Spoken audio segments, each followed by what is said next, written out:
salaam sama gars yi maa ngi leen di jaar bu wér di leen jaajëfal ku nekk ci turam ak santam di leen bëggee bu wér a wér bon tey nag dañuy indi sunu contribution par rapport ak sortie bi nga xam ne moom la Macky Sall def l'autre fois si France 24 le fait que posé nañ ko question yu bëri nag si question de troisième mandat ci événement mars yi affaire yooyu avec premier ministre bi ak nu mu tudd président CEDEAO CEAO je sais pas en fait xaw ma sax nañ koy tuddee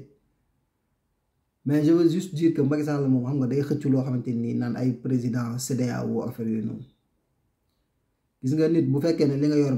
mënoo ci dara ba pare di jéem a teg leneen naan damay jéem a ut ministre pour jéem a décharger woo affaire yooyu noonu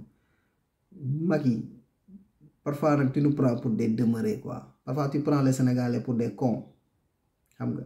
naan dama bëggoon benn management direct danga waxal wax ji rek neel carrément bëggatuma def management direct dama bëgg carrément am koo xamante nii bu lépp lu xew moom lañ koy ji da nga war a wax loolu da nga warul benn pare-feu da nga warul pare-feu nit ñoo xamante nii si moom la ñuy jaar affaire yooyu noonu mais Macky loolu mosoo ko ñàkk sax parce que y a des gens yoo xamante nii si je me souviens bien am nga ay ministre conseiller am nga ay nu mu tudd chef de cabinet yëpp am nga ko ay ministre d'état ministre yëpp mais ñoo ñëpp à quoi ils servent si toutefois que ne carrément bu fekkee ne nit ñi mënuñu li ñu soxla ñu wax ko jaarale ko ci ñooñu à quoi ils servent mais peut-être tamit mën naa comprendre ne aujourd'hui da nga bëgg a changer système bi maanaam système de jeu bi ngay jouer instant bi moo baaxul nga bëgg ko changer rek xam nga bëgg nga tamit teg premier ministre peut-être pour d'ici 2024 nga xool koo xamante ni moom mooy jéem a jàmmaarloog Sonko wala koo xamante ni tey jii dina la mën a xam nga xaabaabal ci côté bu nekk est-ce que tey jii nii ki ngay jël ndax sénégalais yëpp maanaam waa parti APR ñëpp dinañ mën a ànd ak moom ce sont des questions que les gens se posent mais je pense que ne loolu ñun moom intéressé wuñu parce que dès l'instant que man jàpp naa ne troisième mandat bi nga ci doon wax tamit nee nga tu seras xaw ma lan bon tu feras jamais quelque chose qui est antidémocratique xam nga ba pare nga naan waaye maanaam daal yow daal maanaam li loi bi wax yow daal loolu ngay tënku mais bu fekkee ne ñun suñu xel dem na ci li loi bi wax ak li ngeen di ngungunee ne troisième mandat c'est possible donc Macky tu vas pas faire quelque chose de démocratique bu fekkee ne loolu la quoi mais par A ou par B yow tu sais que ne sénégalais yi maanaam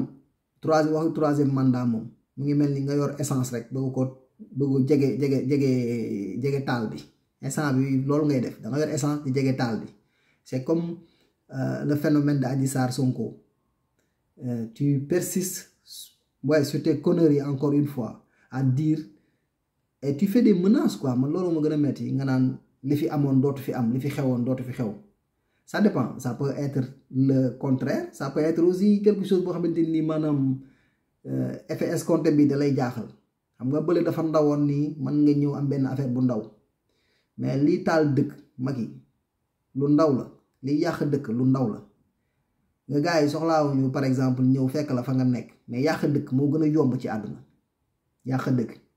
moo gën a yomb ci àdduna te yow dafa mel ni yow avec ton expérience li nga jot a dund ci mars bi dafa mel ni yow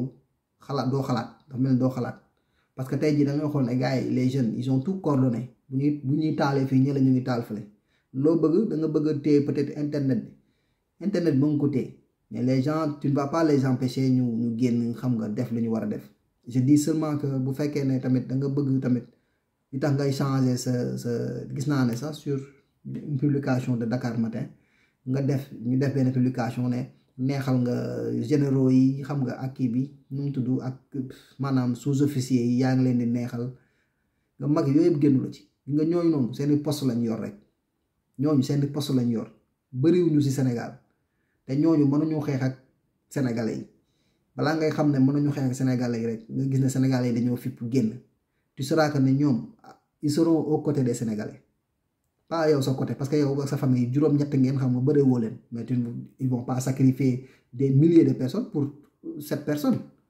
loolu yoon sax nangu ko xanaa kay ñu rey la sax ak sa famille moo gën a gaaw ñu rey milliers de personnes te ñi ngeen ni bu fekkee ne loolu moom mooy seen mbébét pour tirer sur la population vous pouvez le faire loolu garaawul vous pouvez le faire parce que après nag vous allez être avec votre conscience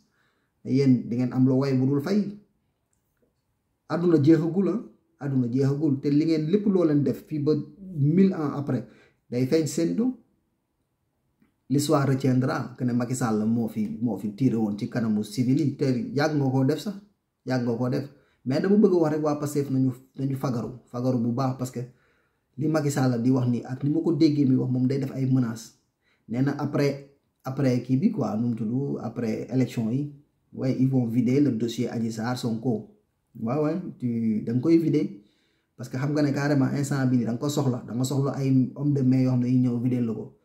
Mais ñun moom on t'attend de pied ferme yeneen la carrément ñun def nañ suñu testament ba pare ñun amul dara loo xamante ni dañ koy ragal c'est juste que dañ bëgg nga comprendre une chose mooy que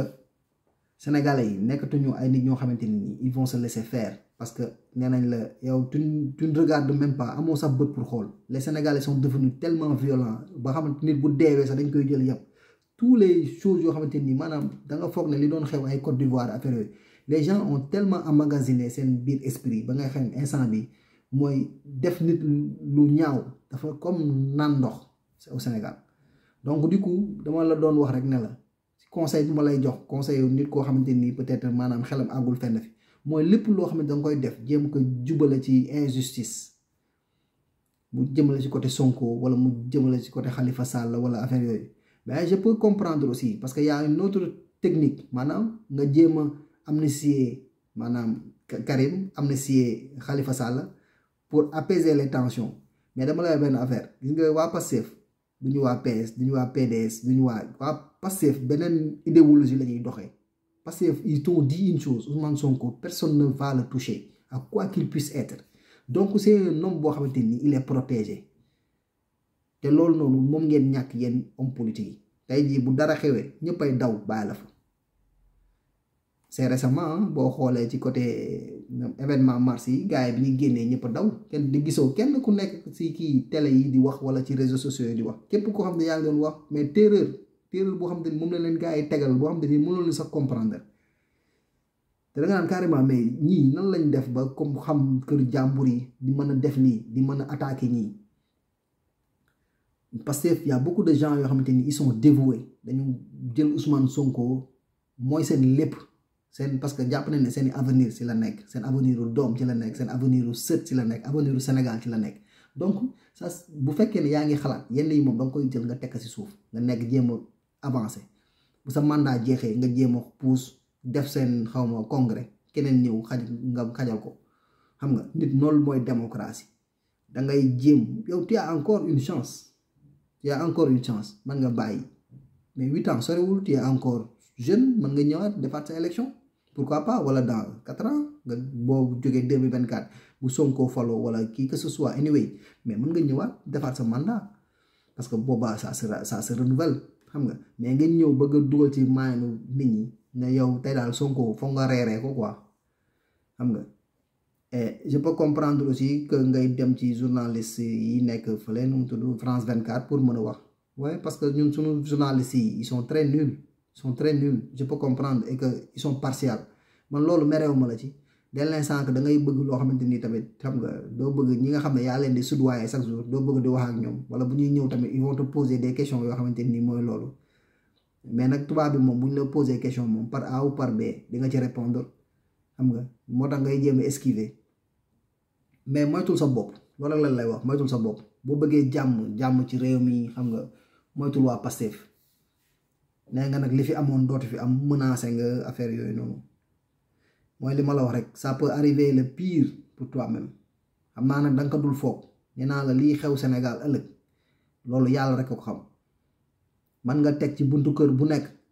policier wala buntu kër bu nekk gendarme loolu terewul gaa yi génn baxal dëkk bi mooy li ma la wax rek loolu terewul gaa yi génn baxal dëkk bi gaa yi ñoo miin dee yow comme li ñuy wax rek nga nit bu xësee ba dee mënatoo wax ba nga xam ne moom du génn défendre ay intérêt yow les gens sont déjà morts les gens sont très violents yow nit ñi pour un A pour un B ils se battent dañuy rey nit yow tu ne te poses même pas la question pourquoi nit ñi violent comme ça violence bi si yéen lañ njëkkee yéen a koy commencer chaque jour vous êtes tellement violent parce que ni ngeen di rombe nit ñi seeni 8-8 seeni 4-4 di siffler di romb nit ñi arrêter nit ñi vous êtes les premiers à être violents nga violence boobu noonu mooy répercuter ci population bi nit ki day yeewu amul sax lu mu lekk amul sax 25 francs yu mu jëndee benn tabac yow nga romb ko ba pare après quelque temps nga ñëw di ko ngay saaga maayinam maanaam tu insultes son esprit nga jël benn 5 bi di ko jox naan kañ ànd fii def ko jàmm te xaalisam la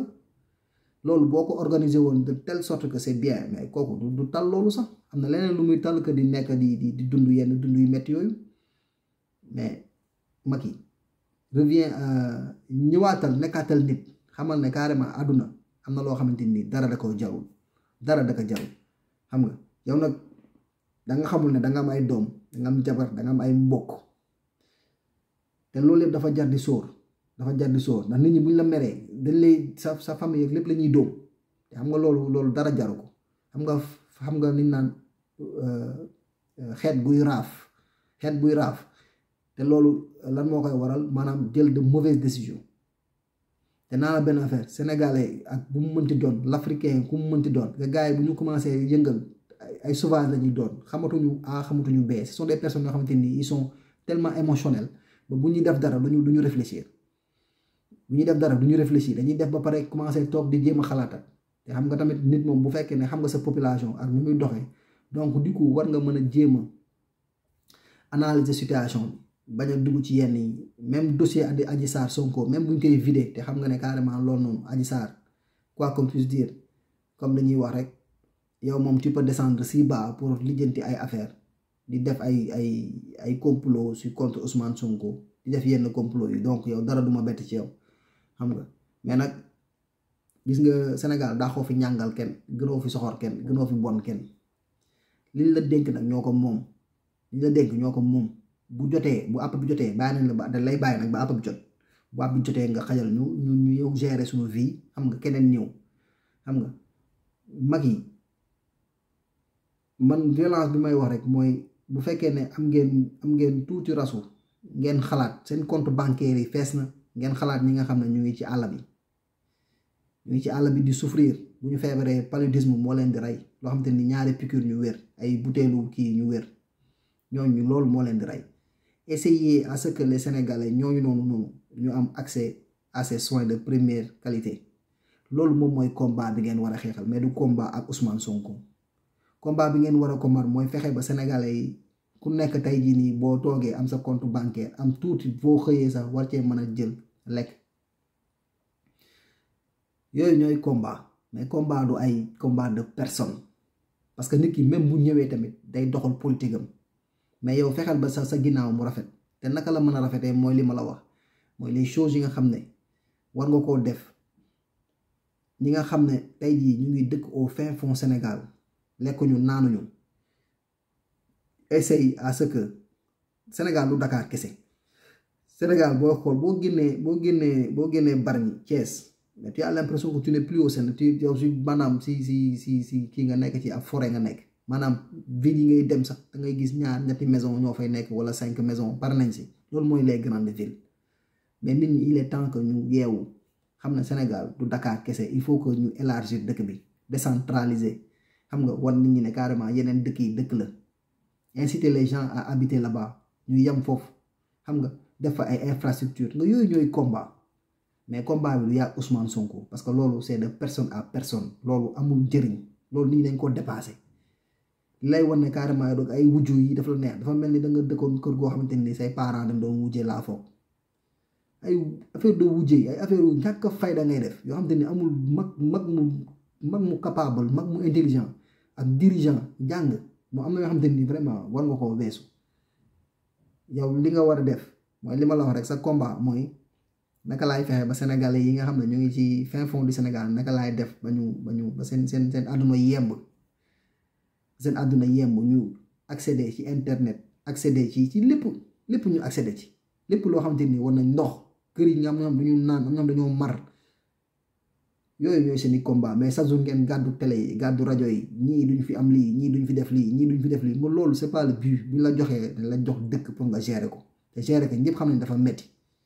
donc waroo tal di wax ak di créer nit ay ndëng sërëx parce que nit ki tey jii yow jox na la sa deuxième mandat jeex na alxayri jeex na donc du coup loolu moom moo doon sa combat li la dese si 3 ans yi des yow fexeel ba Sénégalais yi nekk ci jàmm boo ko deful nag yaa koy wéetoo rek yaa koy wéetoo yaag sa njaboot te di ngeen bëgg a dem fenn mu tëleen ay asile ngeen di ut ay asile wala affaire yooyu xaw ma nu ñu ko tuddee noonu yooyu gars yi di ut ay asile pour dem benn dëkk gars yi mën la jàppale xam nga bàyyi la fa te loolu nag moom vraiment xam nga tamit di yeewoo dëkku jàmbur neexul de di yeewoo sa dëkk di sentir chaleur bi loo wax ñu comprendre nga xam ne yow xam nañ sa éducation xam nañ ni nga mel xam nañ ni ngay dundee waaw nga ñëw yeneen dëkk yi nag moom saa yi yaa ci gën a sonn rek te tamit bu boobaa di nga teg toor sa bopp teg toor say doom parce que ils vont quitter leur ami ils vont quitter toute leur vie te loolu kan moo leen koy teg yow kenn ki yow biiru donc du coup gars yi maa ngi leen di wax ngeen abonné ci sama chaîne bi et puis di leen jox dig daje ba beneen jaajëf